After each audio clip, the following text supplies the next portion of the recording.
আমিও বছরের শুরুতে আমার আসাতিজায়ে কেরাম যারা আছেন সবার উদ্দেশ্যে একটা কথা বলছিলাম। আশরাফ আলী থানভী রহমতুল্লাহ আলাইহির একটা বইয়ের মাঝে আছে, লেখা আছে যে ছাত্ররে যদি কোনো উস্তাদ জিদ কইরা মারো এটা হারাম। আমি আমার উস্তাদদেরকে বলছি যে কোনদিন আল্লাহর ওয়াস্তে কোনো বাচ্চারে জিদ কইরা জিদের বশবর্তী হইয়া মারবা না। জিদের বশবর্তী হইয়া যদি মারেন একজন আলেম হিসাবে আপনি হারাম করছেন। অতএব এই দিক থেকে আমরা সদা সতর্ক। কিন্তু আপনারা এই অনুমতি দেওয়া লাগবে যে আমার বাচ্চার জীবন গঠনের প্রয়োজনে আপনারা যথার্থ শাসন করবা। যদি এই অনুমতি দেন তাহলে আমি কইলাম তো আপনার বাচ্চাগুলার সোনার মানুষ হিসাবে আমরা বানাই দিব। দিবানি এই অনুমতি না, আপনারা কইবা যে আমরা বাচ্চারে কিচ্ছু করতে পারবো না। যদি এরকম অনুমতি আপনারা দিচ্ছেন আলহামদুলিল্লাহ, আপনার কাছ থেকে যে অনুমতি আমরা চাইছিলাম এটা পাইছি। আল্লাহ তাআলা আপনার সুযোগ্য অভিভাবক হিসাবে কবুল করুক। আমিন। আল্লাহ তাআলা আপনার আরেকটা ঘটনা কই, আমার আপন চাচার লোকের ঘটনা কই। আমার চাচা তো ভাই আমার লাগা গ্রামের মাদ্রাসা মানে আমার আপন চাচার লোকের ঘটনা কই আপনারে। আমার আপন চাচা তো ভাই লাগা মাদ্রাসা লাগা গ্রামের মাদ্রাসা মাঝে ভর্তি করে দিছে। দেওয়ার পরে চাচা একটু সাদা সিধা মানুষ, যে আমরা গ্রাম্য ভাষায় কই একলা চা কম তো একলা একটু কম। বাচ্চারা হুজুরে শাসন করছেন, একটু বেশি মেরে লেছেন, মানে দুষ্টামি বেশি করছে, তার কারণে শাসন একটু বেশি হয়েছে, শরীর একটু ফুলে গেছে। বাবা গিয়া না বুঝার কারণে, বুঝে একটু কম হওয়ার কারণে গিয়া হুজুরের সাথে একটু উচ্চ বাচ্চা গেছে। হুজুর একটা শব্দ করছেন না, হুজুর যেমন ওই মাথা নিচ দিকে দিচ্ছেন, মাথা নিচ দিকে দিয়ে হুজুর কান্না শুরু করছে। হুজুর কান্না শুরু করছেন। আমি ভাগ্যক্রমে ওই দিন বিকালে আমি বাড়িতে গেছি, আমার ছুটি আছে মসজিদে। আমি গেছি ওই দিন বিকালে বাড়ি। যাওয়ার পরে চাচি আমার বলতেছেন যে বাবা এই অবস্থা হইলাম, আপনার জামাই আমার চাচা, আমার চাচার ঘরের বাইয়ের জীবনটা ধ্বংস কইরা আইছে। আমি লেখা দিতে পারবো সামনে এই বছরও যাইতো না, দেখবা এ পড়ালেখা ছাড়বো গ্যারান্টি নেওয়া হয়েছে। 1 বছর দেওয়া লাগছে না, 3 মাস পরে এমন বাগাবাগি শুরু করছে, লাস্টে বাধ্য হইয়া পড়ালেখা বাদ। এখন বিদেশ গিয়া ছাগলের লেদা পরিষ্কার করে। আপনি অভিভাবক, বাচ্চা গিয়া খান্ডে আপনার কাছে কইলো, আপনি আইয়া কি দাঁড়াল্লা আমার উস্তাদের যেমন মনে হয় না, উস্তাদে কিচ্ছু কইতা নাই, উস্তাদের টু সপ্তাহ করতে নাই। বিটতে যে একটা আঘাত দিয়ে গেছে, ওই আঘাত খালি দিছুন না, উস্তাদে আঘাত দিছুন না। আপনার লোক হইয়া মাদ্রাসা থেকে বার হইয়া যাইবা আর আপনার বাচ্চার জীবন ধ্বংস করে লইয়া দিবা বাড়ি। আমি হইয়া দিলাম এই ঘটনা, কারণ আমার চক্ষুর সাক্ষী, আমি আমার চোখের সামনে দেখছি ধ্বংস হইতে একবারে। অথচ আমার চাচার ঘরে বাইরের তেলাওয়াত অত্যন্ত সুন্দর, শেষ একটা ফুল জয়রা ফুরিয়েছি। আপনি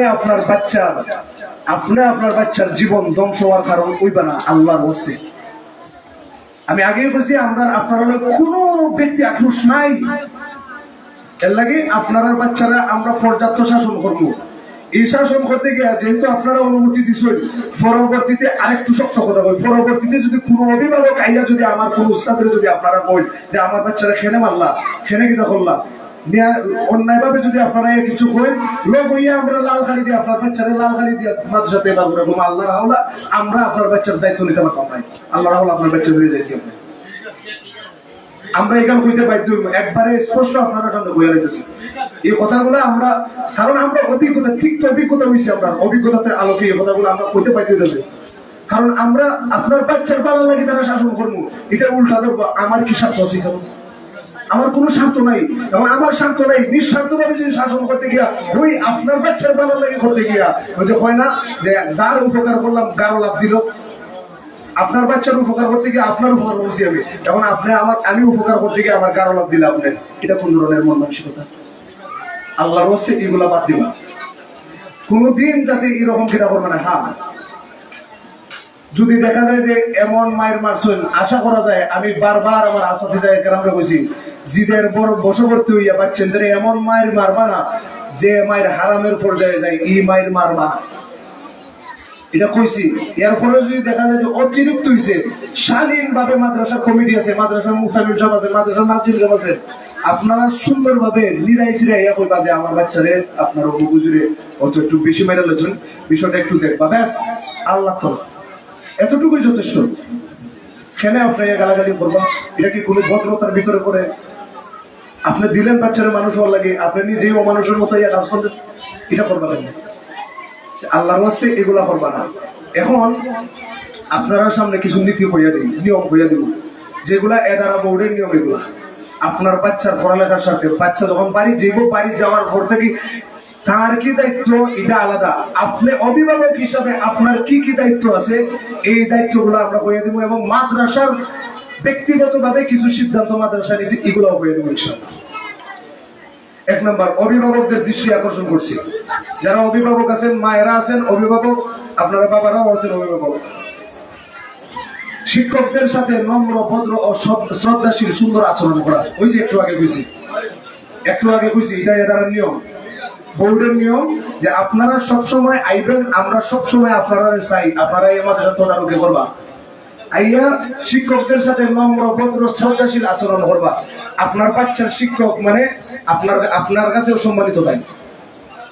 2 নম্বর, পরিষ্কার পরিচ্ছন্ন পোশাকে শিশুদেরকে মাদ্রাসায় পাঠাইবা। এমনও ছাত্র দেখা যায় 2 সপ্তাহে দেখা যায় এর ড্রেস আপ যে পাঞ্জাবি যে আছে, পাঞ্জাবি 200 না, ঘরের মাঝে আপনার ওয়াইফে ধুইয়া দিন না, এত আর ছোট মানুষে কিনা করবো, এইদিকে খেয়াল নাই।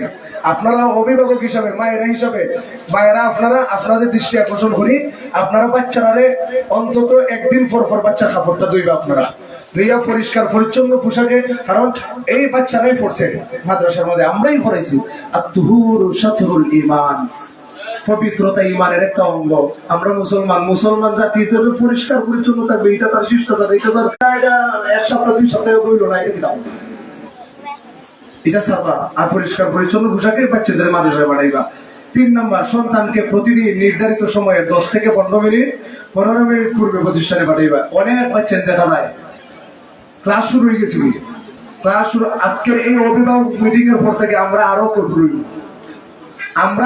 হইব, নিয়ম কানুন এখন যেগুলো হয়ে দিতেছি, অভিভাবক সম্মেলনের পর থেকে আমরা আপনার বাচ্চাদের বিষয়ে, পড়ালেখার বিষয়ে আরো কঠোর হইব। যে সন্তানরা আপনারা নির্ধারিত সময় 10টা থেকে আমরা ক্লাস শুরু হয়, আপনারা 9:45-50 ভিতরে আপনারা বাচ্চারা মাদ্রাসায় পৌঁছে দেবেন। 4 নম্বর, ছুটির পর সময় মতো বাসায় নিয়ে যাওয়া। ছুটির পর যারা অভিভাবক আইবা চেষ্টা করবা আইয়া মাদ্রাসা থেকে বাচ্চাদের নেওয়ান। আর ছুটি হয় 3টার সময়। 3টার সময় ছুটি হওয়ার পরে আপনার একটু খান খারাপ রাখবা যে আমার বাচ্চা 3টাতে মাদ্রাসা থেকে বাড়িতে আইতে অত সময় লাগে, 10 মিনিট হোক, 15 মিনিট হোক, 20 মিনিট হোক, 5 মিনিট হোক, অত সময় লাগে। অতএব 3টার সময় মাদ্রাসা ছুটি হয়েছে, 3টার পরে 15 মিনিট হয়েছে, এখনো কেন আমার বাচ্চা আইতেছেন না, খান খারাপ রাখবা। যদি না যায় তাহলে নিশ্চয়ই অন্য কোনো দিকে সময় কাটাইতেছেন অথবা অন্য কোনো কাজে ব্যস্ত হয়েছে। খুঁজ নিবা মাদ্রাসা থেকে আমার বাচ্চা কই। এটা আপনার দায়িত্ব। আমার দায়িত্ব আমি ঠিক টাইম মতো পরে আমি মাদ্রাসার গেট থেকে বাইরে করে বন্ধ দেওয়া, এটা হলো আমার দায়িত্ব। গেটের পাল্লা এটা আপনার দায়িত্ব, আপনার অভিভাবক। 5 নম্বর, চক, স্লেট ও খাতা কলম ইত্যাদি শেষ হওয়ার পূর্বেই সংগ্রহ করে দেওয়া। এই যে একটা সমস্যা, প্রত্যেকটাই সমস্যা। অনেক ছাত্রী শুনি না, আমি খাতা কিনতে পারছি না। অনেক ছাত্রছাত্রী দেখা যায় 1 খাতার মাঝে 4-5টা বইয়ের লেখা এখনো লেখে, এটা কোনো দায়িত্ব নাই। তার পড়ালেখার মান উন্নয়নের লাগে আপনি প্রত্যেকটা কিতাবের, প্রত্যেকটা বইয়ের লগে 1-1টা খাতা দেওয়া লাগবে। যদি 8টা বই থাকে 8টা খাতা দেওয়া লাগবে আপনার। এটা আপনি অভিভাবক হিসাবে আপনার দায়িত্ব। এরপরেও যদি একবারে যদি অসহায় হয়েছেন কি যে না এটাও দিতে পারতাম না, ফি সাবিলিল্লাহ মাদ্রাসা বডিকে পাঠাই দিন জানি আমরা জনাবা আজিরুন্নেসা পারভিন সাহেবা, আল্লাহ তাআলা ওনারও তৌফিক দিয়েছেন বাচ্চা পড়ালেখা করাইবারে, মাদ্রাসা করাইবলে ইনশাআল্লাহ। যদি সামর্থ্য একবারে না থাকে আইয়া বলি, একবারে না থাকে। 6, প্রতিষ্ঠানে ইউনিফর্ম চালু থাকলে তা তৈরি করে দেওয়া। ওই যে বাচ্চাদের একটা কালার আপনারা একটু চাইয়া দেখুন, যারা বাচ্চারা আপনারা ড্রেস আপ বানিয়ে দিচ্ছেন না, নতুন বাচ্চা যারা ভর্তি হয়েছে আপনারা পাঞ্জাবি বানিয়ে দিচ্ছেন না, পাঞ্জাবি বানিয়ে দিবা ও কালারের। ক্লাস 10 আমরা এখন থেকে আপনারা সর্বোচ্চ 1 সপ্তাহ সময় দিব। আচ্ছা, মাদ্রাসায় অলরেডি কাপড় কিনা লাইছে, আপনারা বাচ্চারা আপনারা সুবিধার্থে যাতে বিভিন্ন জায়গাতে আপনারা দৌড়ানি না লাগে, আপনার বাচ্চার মাপ অনুযায়ী আমরা বানিয়ে দিব। আপনি আপনার সামর্থ্য অনুযায়ী আপনার টাকাটা পরিশোধ করে নিবা। তাহলে সহযোগী আপনি আবার ঠেলারও যাইতেন, 2-3 বার লেফট রাইট দিতে, বাচ্চারা লইয়া দিতে, গাড়ি ঘোড়া মাইরা, এ কষ্ট নাই। আপনি জাস্ট টাকাটা বুঝিয়ে দিবা। যারা একবারে নেহায়ত গরিব তারা ফ্রি দেওয়া হইব, তবে এই টাকাগুলা জাকাতের মালা করে খেয়াল রাখবা।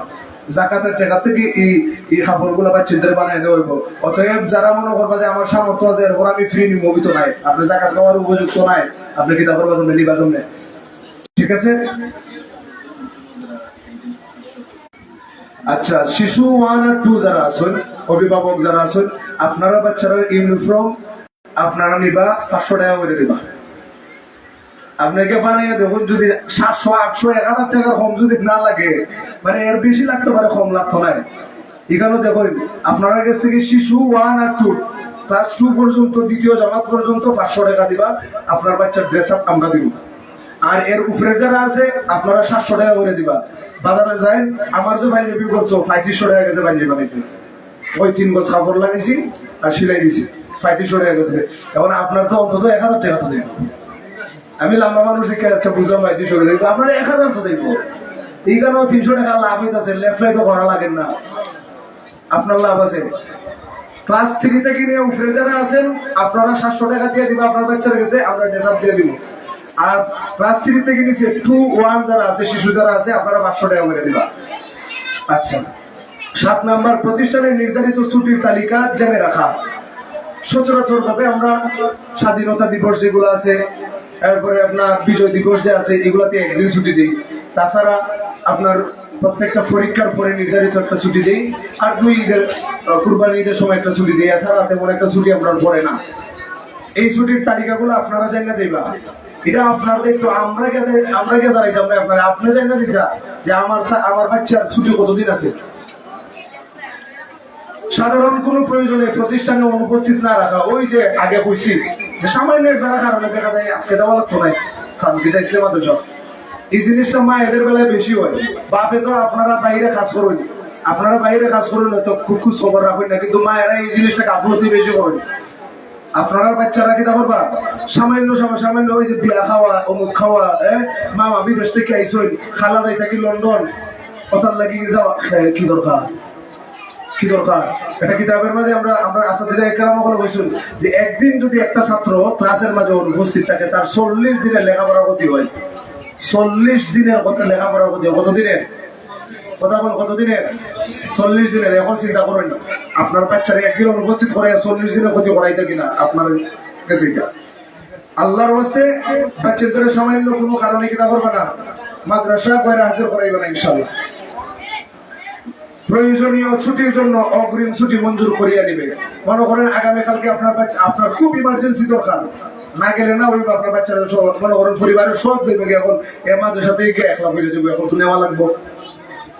আপনি আজকে আগামীকালকে দরকার, আজকে অগ্রিম আপনার দস্তখত দিয়া দিবা যে ওই কারণে আমার বাচ্চা আগামীকালকে উপস্থিত থাকতে পারতো না, ওই মর্মে একটা দরখাস্ত লিখিয়া দিয়া নিচে আপনি যে অভিভাবক আপনার স্বাক্ষর দিয়ে দিবা মাদ্রাসাতে। এই যখন আমরা দেখবো যে অভিভাবকের স্বাক্ষর আছে, তার মানে ঘটনা সত্যি, তার মানে ঘটনা সত্যি, তাহলে আমরা অগ্রিম ছুটি দিয়ে দিব।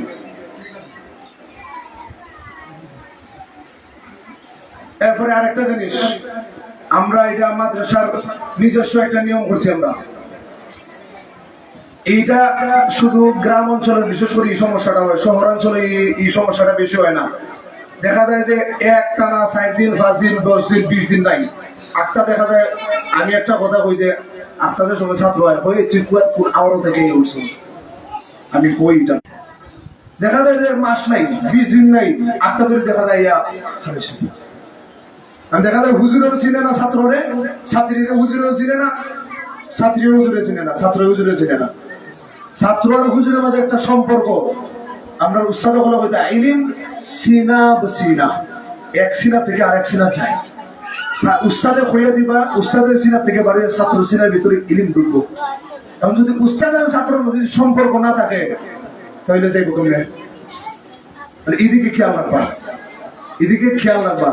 আমরা নিয়ম করছি, আপনার বাচ্চা যদি 1003 দিন কথা বলা বলে বুঝুন, ছেলে যারা আছে 1003 দিন যদি অনুপস্থিত হয়, 1003 দিন যদি অনুপস্থিত হয়, তার নাম কেটে নেবেন।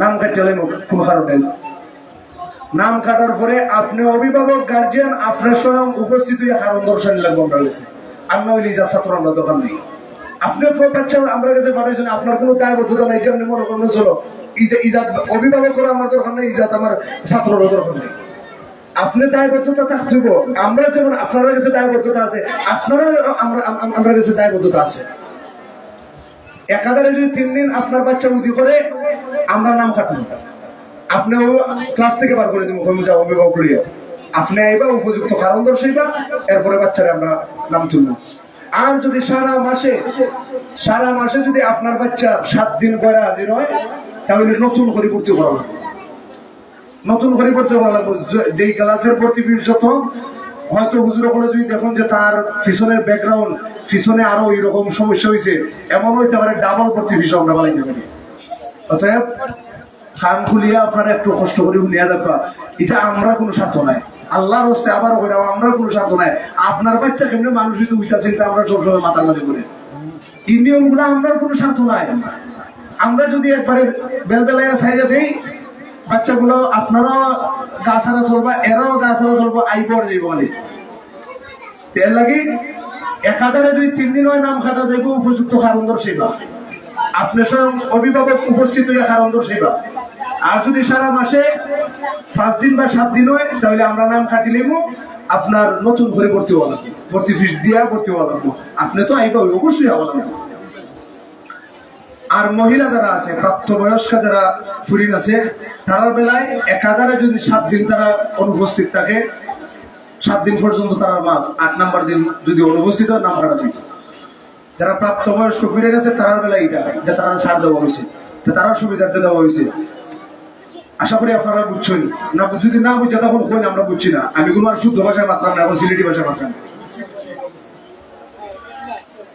কোন শিক্ষার্থী অসুস্থ হলে শিক্ষককে অবগত করবা আপনারা আমরা জানাইয়া দিলাম আমরা মাদ্রাসার নিজস্ব অফিসিয়াল মোবাইল আছে আমরা মাদ্রাসার অফিসিয়াল মোবাইল আছে 10-15,000 টাকা খরচ করে মোবাইল কিনা হয়েছিল আপনারা সুবিধা লাগে আমরা কোনো সুবিধা নাই কিনা সুবিধা আপনার বাচ্চা যদি মাদ্রাসাত নাই আপনারা নম্বর লিয়ে দিবা অথবা বাচ্চারা কইবা মাদ্রাসার নম্বর আনিস বাচ্চার যদি সমস্যা হয় অসুস্থ হয় মাদ্রাসার অফিসের নাম্বারে ফোন দিয়ে কইবা হুজুর আমার অমুক ফুরি আমার ফুরির নাম অমুক আমার ফুয়ার নাম অমুক এ অসুস্থ যাইতে পারতেছেন না রসদ দিবা তারে কিন্তু কই না জানি বেশ আমরা বুঝবো যেটা ঠিক আছে এখন দেখা যাইব যে এ হাসাও অসুস্থ আছিল কিন্তু আপনার কোনো কিদা নাই আমরা মনে করবো মিশা মাত্রে কারণ মিশা মাতার স্বভাব এটা অকল্পই আছে আমরা কোনো অকল্প হিসাব নাই বড়রা তো আরো বেশি মাতে এবার মিশা মাত্র তো পারে যে অসুস্থ নাই বেমার আসলাম আমি অতএব এটা আপনার দায়িত্ব আপনারা মাদ্রাসার অফিসের নাম্বার নিয়ে যাইবা নাম্বার নিয়ে আপনারা আপনার বাচ্চা যদি অসুস্থ হইলে আপনারা জানাইবা যে আমার বাচ্চা অসুস্থ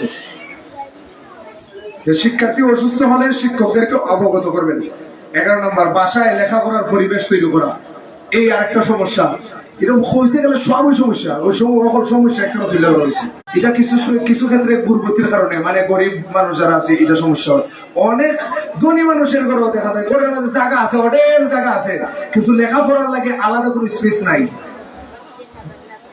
প্রত্যেকটা ঘরের মাঝে উচিত আমার বাচ্চা কাচ্চা বা আমি নিজেও একটা সময় রিফ্রেশ আমি একটু ফ্রেশ মাইন্ডে আমি একটা বই পড়বার লাগে একটা ফাটাকার ছোট মোটো একটা জায়গার মধ্যে আপনি রাখবা আপনার ঘরের একটা কর্নারের দিকে একটা জায়গা রাখবা যাতে আপনার বাচ্চা কাচ্চা এই লোক পড়তে পারে একটা এখন দেখা যায় যে মা বাপ কেন যে রুমো গফ করে বড় ভাই বই নয় গফ করে চাষা অকল তাই মিলিয়ে গুডবান দিয়ে গফ করা ওগুলো ঠান্ডা দেখা যায় বাচ্চারাও বইছিল ফোরানি কতবিল ফর করে হিবাইদি গফ চলে কতবিল ফরে এগিয়ে ফরে না ফরস না কেন এ ফরবো আপনারা খান্দাত বইয়া গফ করতেছেন এ ফরবো এইদিকে জীবনও করতো না আপনারা গফ ফরায় এ ফরবো কমলে এর লাগে বাচ্চাদের লাগে আলাদা একটা ফরার ব্যবস্থা রাখবা সুন্দর একটা ব্যবস্থা রাখবা যাতে সে নিরিবিলি পড়তে পারে এখন হে চিল্লাইয়া পড়ুক আর যেটা মধ্যে পড়ুক এরকম সুন্দর জায়গা পরিবেশ তৈরি করবা খাতায় হাতের লেখা লেখানো আমরা প্রত্যেকদিন এমনও হয় বাচ্চাদের 6 পৃষ্ঠা 7 পৃষ্ঠা লেখা দিই আমরা মূল উদ্দেশ্য থাকে তার লেখা সুন্দর হওয়া এবং ব্যস্ত রাখা আর পড়ালেখার মাঝে ব্যস্ত রাখার লাগে আমরা এই কাজগুলা করি বিশেষ করে আমি আমার যারা যে ক্লাসগুলো তো পড়াই বাচ্চাদের বল তোমরা অত তারিখে একটু দেশে গিয়ে লেখা দিই যাতে বড়াই হইলো না হলে পানিশমেন্ট হয়।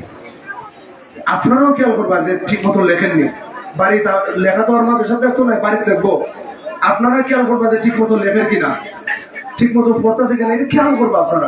আপনারা খেয়াল না করলে পরে দিলে ওই ফিটা দেবে। এরপরে আসর মাগরিব এশা ও ফজরের সালাত আদায় করানো। আপনার কাছে তো জ্বর বন্ধু থাকে, আপনার বাচ্চারা 10টার সময় পাঠাইলে 3টা মতো মাঝখানে জ্বরের সময় আছে, এই সময় আমরা তত্ত্বাবধানে আপনার বাচ্চারা পড়ালেখা করে, আমরা নামাজ পড়াই, হয় মসজিদও না হয় মাদ্রাসাতে আমরা পড়াই। কিন্তু আসর মাগরিব এশা ফজর এই 4 ওয়াক্ত আপনার কাছে বাচ্চা কিতাব হইতাম, বাচ্চাদের কিতাব হইতাম, আপনারা অনেকেই নামাজ পড়েন না, অভিভাবক নামাজ পড়ে না, বাচ্চারা কিতাব পড়াইব। আল্লাহর হচ্ছে আপনার বাচ্চারা আলেম বানানোর লাগে আপনি পাঠাই গেল মাদ্রাসা, আপনি চাইন আপনার তামান্না দিলের ইচ্ছা খুব শখ আমি আলেমের বাবা হইমু, আমি আলেমের মা ওই বাবা হইমু, অথচ আপনার মধ্যে নামাজের পাবন্দি নেই, আপনার মধ্যে ইবাদতের প্রতি আগ্রহ নাই। আপনাদের দাদা আমরা সরকারি সংসদ ভবন আছে, এই একটা টান দিলে আর অমুকের ফুরি অমুকের বউ আর অমুক বেটার যত গিবত আছে সে কাগজ আছে, অধীনের আবর্জনা যত গিবত সে বাদ আছে অমুকতার মাঝে খেলে আপনারা দিলের মাঝে খুব ইচ্ছা রাখুন যে আমার বাচ্চা বড় মেসা হইব, বড় মেসা। আপনার তো ঠিক হওয়া লাগবে কিছু, আপনি যদি ঠিক না হয় আপনারই গ্রামের আপনার লাগা ঘরের মানুষ করব বলে এ আমি সাবইছে ঠিক আছে, কিন্তু এর বাপরে এখনো ঠিক করতে পারছে না, কই দিব সাবইছে ঠিক আছে, অমুকের ফর্মে সাবইছে ঠিক আছে, কিন্তু বাপ তো আমাদের দাদারে না। মানুষের মুখ আটকাইতে পারবা না, কথা বলি মানুষের মুখ আটকাইতে পারবা পাতা না। অতএব নিজে নামাজ পড়বো, বাচ্চারা মসজিদে নামাজও যাইবো, মায়েরা যারা আছেন মেয়েরা যারা আছেন আপনারা মায়েরা আপনারা নিজেরা নামাজ পড়বা, মেয়েরাও নামাজ পড়বা, ব্যাস। এগুলো পারিবারিক শিক্ষা। আর আমরা শিখিয়ে দিব কেমনে নামাজ পড়া লাগে, নিয়ত করা লাগে, কেমনে সূরা কেরাত কেমনে পড়া, এগুলো আমরা শিখিয়ে দিব। কিন্তু এগুলো প্র্যাকটিক্যালি আমরা শিখিয়ে দিব, এগুলো প্রয়োগ করা লাগবো আপনারা বাড়িতে গেলে আপনারা এগুলো দেখশন করা লাগবে। 3য় শ্রেণীর ছাত্রছাত্রীদেরকে সালাতের পরই ফাজাইলে সূরা তেলাওয়াত করানো, জোহরের নামাজের পরে সূরা নাবা, আসরের নামাজের পরে সূরাতুর রহমান, মাগরিবের নামাজের পরে সূরাতুল ওয়াকিয়া, এশার নামাজের পরে সূরাতুল মুলক, ফজরের নামাজের পরে সূরাতুল ইয়াসিন। এগুলো অনেক ফজিলতপূর্ণ। সূরা ইয়াসিনের ফজিলত সম্পর্কে লেখছেন, কেউ যদি একবার সূরা ইয়াসিন তেলাওয়াত করে তার 10 খতম কোরআন শরীফের সওয়াব আল্লাহ তাআলা দিবেন। মুখে দিয়ে বার হয় না সুবহানাল্লাহ। একবার যদি সূরা ইয়াসিন তেলাওয়াত করে মাত্র 5 পৃষ্ঠা পড়তে না আধা ঘন্টা লাগবে, ধীরে ধীরে পড়লে না আধা ঘন্টা সময় লাগবে, আধা ঘন্টায় আপনি 10 খতম কোরআন শরীফের সওয়াব পাইতেছেন। 3বার কুল আল্লাহ বললে কি তবে এটা তো সবে জানি, কিন্তু করি না। তাই আমরা কি করবো, বাচ্চাদের আমরা সূরাগুলো শিখিয়ে দিব, আপনারা বাচ্চাদের আসর করে বাবারে মা গো বাবারে আসর করে কোন সূরা পড়েন হোসেন একটু তিলাওয়াত কর, কোরআন দেখে মুখস্থ পারলে মুখস্থ করো, এগুলো আপনারা দেখশন করবা, কইবা হওয়ার লাগে। প্রতিষ্ঠানের সাথে সুসম্পর্ক বজায় রাখা।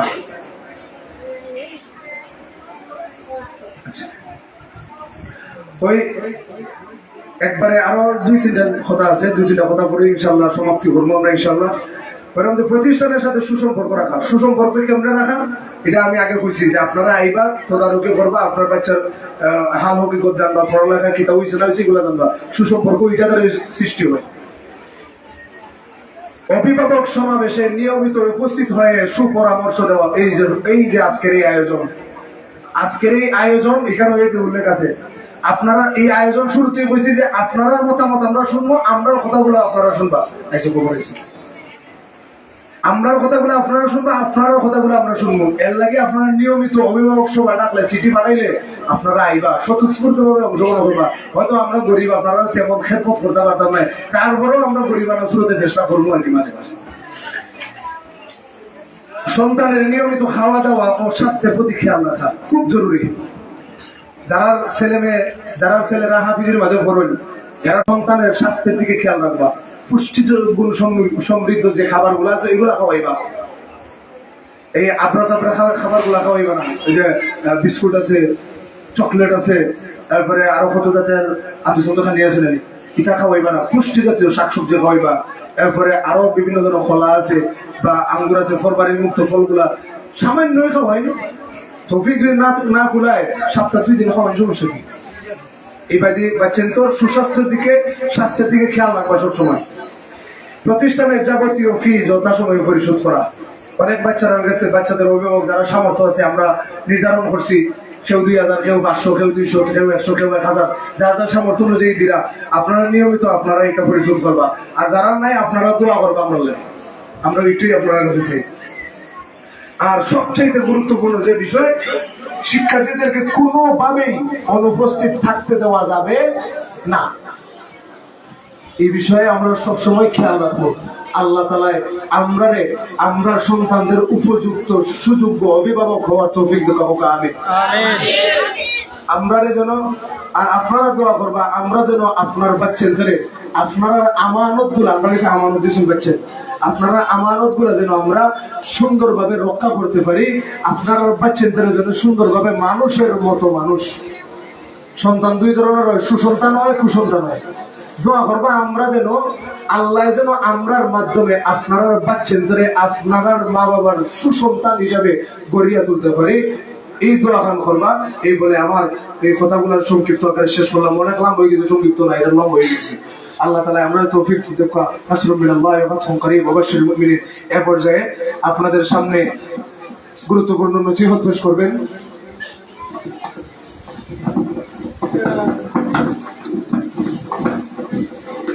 সম্মানিত অভিভাবকবৃন্দ, প্রিয় ছাত্রছাত্রী, এখন আপনাদের সামনে আমাদের সম্মানিত অতিথি, সিলেট ফাউন্ডেশনের, সিকন্দর ফাউন্ডেশনের সম্মানিত সভাপতি জনাব আব্দুল মমিন সাহেব, কার্যকারী নির্বাহী সদস্য, রেঙ্গা হাজীগঞ্জ বালিকা মাদ্রাসার সম্মানিত অতিথিকে ওনার অভিব্যক্তি পেশ করার জন্য সাইফুল বালিকা মাদ্রাসার পক্ষ থেকে সবিনয় অনুরোধ করছি। এখন অভিব্যক্তি পেশ করবেন জনাব আব্দুল মমিন সাহেব, সম্মানিত অতিথি, ওনাকে অভিব্যক্তি পেশ করার জন্য সবিনয় অনুরোধ করছি। আসসালামু আলাইকুম।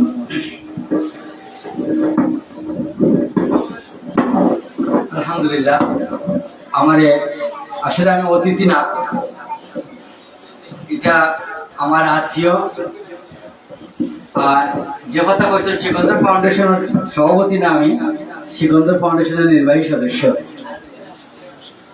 সর্বপ্রথম দীর্ঘদিন পরে হলো পাঠান চকে এই যে আমার নানির নামে, আমি ওনার নাতি, একটা মাদ্রাসা এত সুন্দর পরিবেশে প্রতিষ্ঠিত হয়েছে এবং আমি আমার মাকে নিয়ে আজকে এখানে উপস্থিত হয়ে এই মাদ্রাসা পরিদর্শন করতে পারছি। এই জন্য মহান রাব্বুল আলামিনের কাছে আমি শুকরিয়া আদায় করছি। আমার সাথে আজকে আমার মাও এখানে উপস্থিত আছে। আমি জেনারেল লাইনে লেখাপড়া করছি, আমার বাড়ি হাজীগঞ্জ। আমি রেঙ্গা হাজীগঞ্জ বালিকা মাদ্রাসার সাথে জড়িত আছি, দীর্ঘদিন যাবৎ কার্যকরী কমিটির সাথে আছি। তো এই মাদ্রাসার দীর্ঘক্ষণ যে হুজুরে যে নীতি এবং অভিভাবকদের প্রতি যেসব উপদেশ দিলেন, আমি খুব মনোযোগ দিয়ে শুনলাম। আসলে এগুলা অবশ্যই পালনীয়। আমারও একজন বাচ্চাকে আমি মাদ্রাসায় দিচ্ছি, আমার একমাত্র ছেলে। আমারও খেয়াল আমার ছেলেকে একজন হাফিজ এবং আলিম বানাবো। আমি যদিও সিলেট থাকি, সিলেটের একটা মাদ্রাসায় আমি দিয়েছি ইনশাআল্লাহ। আজকে যেহেতু এই প্রথম এই মাদ্রাসায় আমার খালার নিমন্ত্রণে আসছি, আমার খালাই আমাকে ফোন দিয়ে অফার করছে যে আমার মাদ্রাসাটা দেখার জন্য।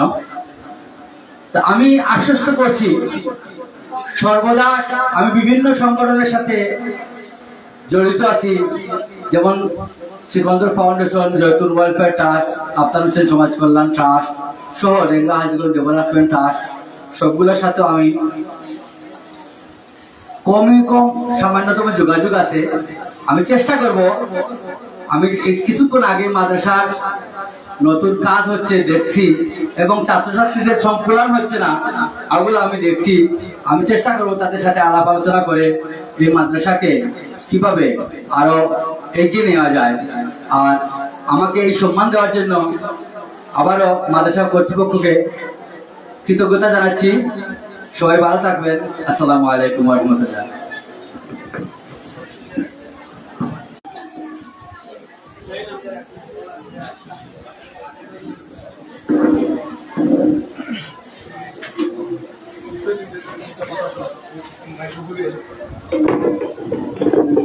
ও মাই গড,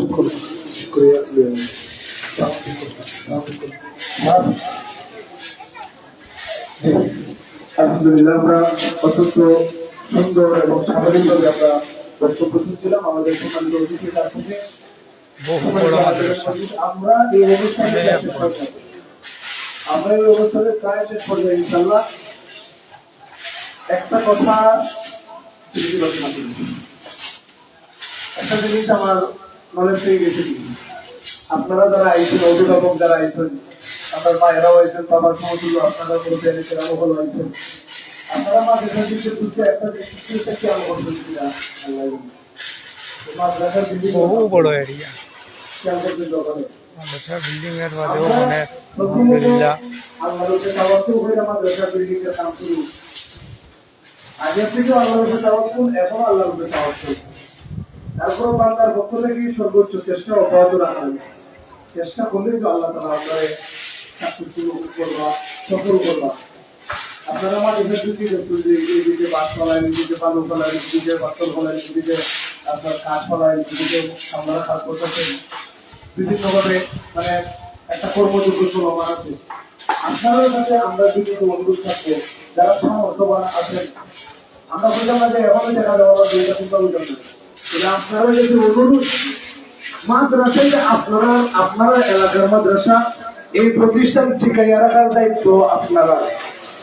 আমরা সকলে, আমরা সম্মানিত আজিরুন্নেসা পারভিন সাহেবা যতদিন হায়াতে জিন্দগিতে, গতকালকে আমি জানি না আমরা উপস্থিত যারা আছেন একটা জিনিস খেয়াল করছেন কিনা, মানে আমরা উস্তাদ হল, আমার নলেজের মধ্যে একটা কথা ফুটিয়ে উঠছে। একজন মহিলা জিগাইরা যে তোমারে বাড়িতে গেলে ভাই মোনা মাদ্রাসা তাইলে ভাই আল্লাহর বান্দে উঠিয়া কইছেন যে মাদ্রাসাই কেন আমার জানোর টুকরা, ওইরা যে মাদ্রাসাই কেন হইলো জানোর টুকরা আমার বাড়ি থেকে আমি মাদ্রাসার বেশি সময় দিই। আর এই অবস্থায় মাদ্রাসার কাজ কাম চলে, তুমি বাড়িতে যাইও না, বাড়িতে গেলে আমার না পাওয়ার সম্ভাবনা বেশি। তোমার যদি দরকার হয় মাদ্রাসা দিও, আমার জানের টুকরো হইলো মাদ্রাসা। একটা মানুষ একটা প্রতিষ্ঠানে কি পরিমাণ ভালোবাসলে, কি পরিমাণ সম্পর্ক স্থাপন করলে, এই প্রতিষ্ঠানের লাগে কি পরিমাণ মায়া থাকলে এইরকম একটা কথা আইতে পারে। একবার চিন্তা করে দেখুন, একবার চিন্তা করে দেখুন।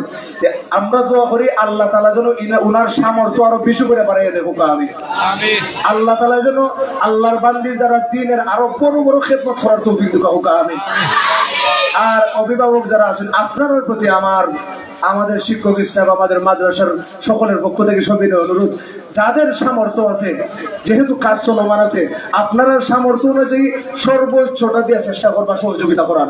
আর যারা সামর্থ্য নাই, আপনারা সুন্দর পরামর্শ দিবা। যদি এমনও আছে, অনেক আছে যে আমরা কাজ করার সামর্থ্য আইনরা একটা দিন মাদ্রাসা থেকে কাজ কি করুন, সময় দেখো আমরা কামলা লাগাই, অনেক সময় আমরা ইট উঠানো